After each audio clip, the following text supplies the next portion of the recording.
We care ফাউন্ডেশনের উদ্যোগে বটবৃক্ষ লাগিয়ে 5ই জুন বিশ্ব পরিবেশ দিবস পালন করা হয়। এই দিনে কাঁথি ও এগরা মিলে 30টা বটবৃক্ষ ও 20টা ফলের গাছ বিভিন্ন মন্দির প্রাঙ্গণে লাগানো হয়। মানুষের হাতে গাছ উপহার হিসাবে তুলে দেওয়া হয়। পরিবেশকে সবুজ, শীতল ও স্বচ্ছ রাখতে বৃক্ষরোপণের সাথে সাথে পরিবেশকে স্বচ্ছ রাখার ও কর্মসূচি পালন করা হয়। শহরের ড্রেনগুলো পরিষ্কার করে ব্লিচিং পাউডার ছড়ানো হয়।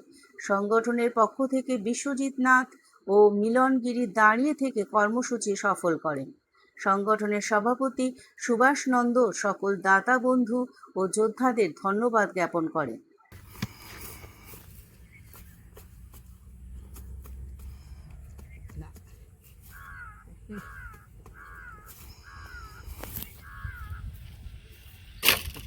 ধরিতে হবে না ঘুরে গেছে সুন্দর কাটতে হবে।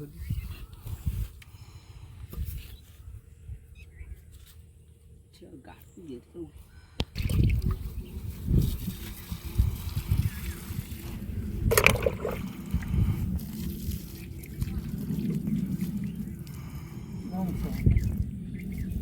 ভারত মাতা কি জয়।